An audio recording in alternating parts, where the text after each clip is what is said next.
happening. Um, and what I really discovered was that the reason that the Nintendo games worked didn't have anything to do with the whizzy graphics. It wasn't just that the pictures were all great. There was great color. That was part of it that made it interesting, but it wasn't what kept them moving. It wasn't what kept them engaged. It wasn't the sound effects. Um,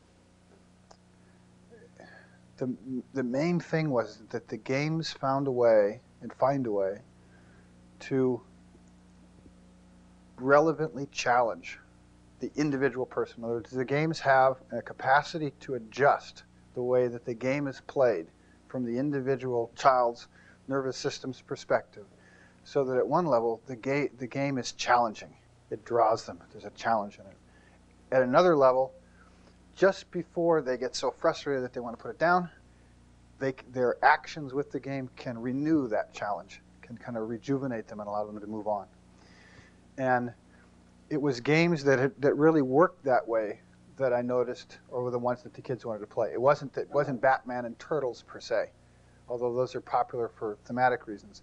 The real thing that made the games work or not work for the child was whether or not for that game and that child there was the right balance that was adjustable by the child in the playing between the challenge of the game, the frustration in the game, because there's going to be frustration, it's part of the challenge, and their ability to act while they were frustrated in a way to renew themselves back into the challenge before their attention would drop out and they'd disengage and be frustrated.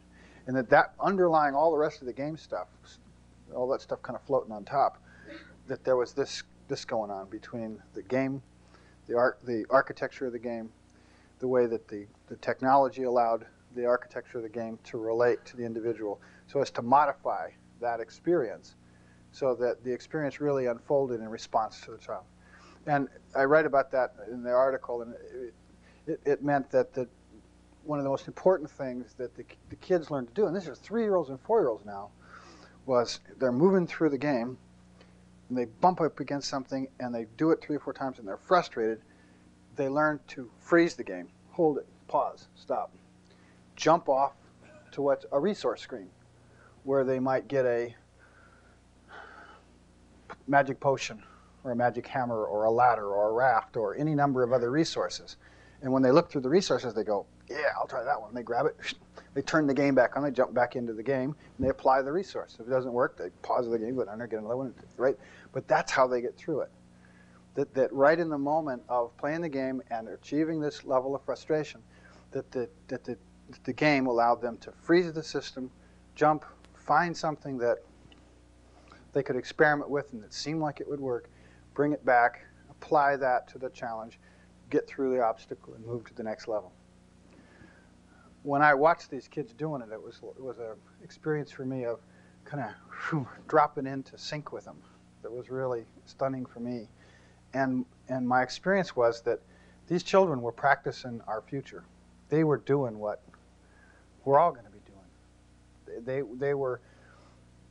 They were driving this system. They were playing a game, but I was amazed that what they were doing also was they were dealing with many different classes of meanings at once, many different structures. They were effortlessly breathing through the interface of these games. They were able to jump down intuitively and coherently and even critically pick resources and bring them back. They were dealing with geometry. They were so many things all wrapped up in these games. Now, there's a whole wave over here of educators that would complain and get down on the game playing as being something that's not helping their attention span. We got problems with knuckles and intensities, and I agree with that too. I'm not a Game Freak fan per se, but I am trying to say that there's something about the reason they work that we shouldn't just put our nose down to. We better listen to, because the reason it works is that it's so compatible with the very nature of that child's capacity to attend to that child's nervous system, and that's what we got to find a way to do as educators, facilitators. And the Nintendo thing that I talked about transfers into what we're going to talk about technologically at a couple levels. One, that it's so pervasive. There's 30 million of those game machines in this country, and it's growing like weeds. Just Nintendo, not counting all the other brands.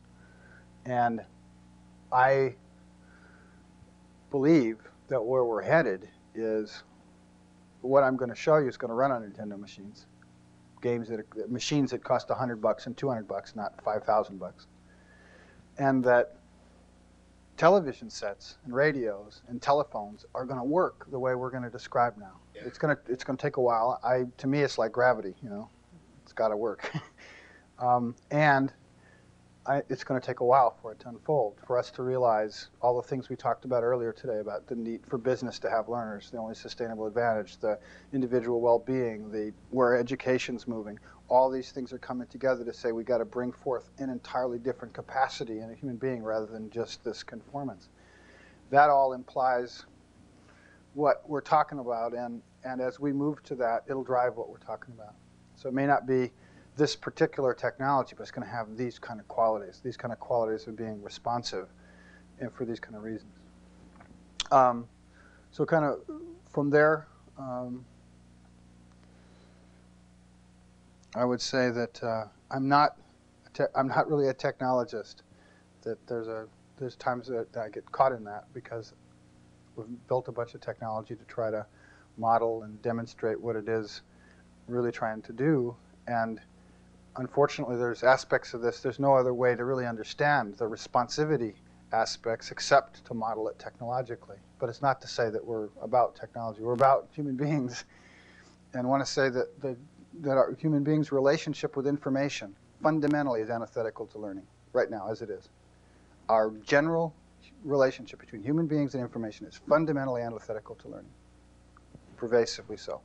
And we're not interested in building a new piece of software that runs on the new edge of a new machine. I'm interested in finding a new relationship that will run on all machines. Okay.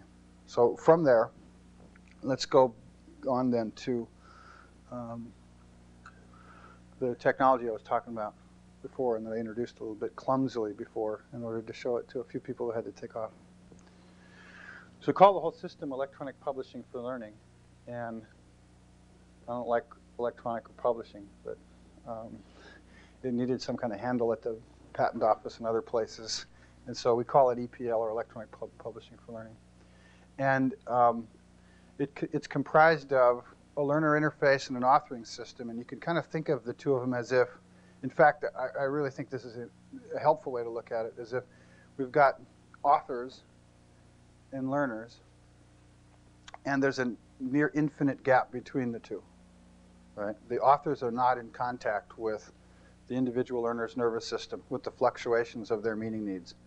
They're making very gross assumptions about what's a way to generalize whatever it is they intend to mean so that learners will learn from it. And then we've got learners on the other side. In fact, there's an analogy. It's kind of like there was this 4-foot cement wall with a little tube running through it, and there's learners on this side. And authors are stuffing. And when I mean authors, they could be movie makers or whatever, right? They're stuffing things through this little tube, and the learners are on the other side, kind of pulling things off the tube.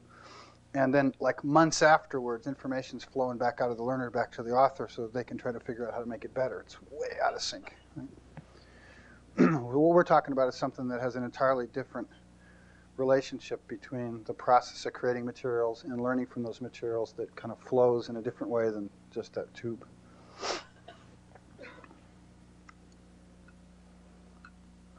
So the learner interface, which is what I'm going to start with,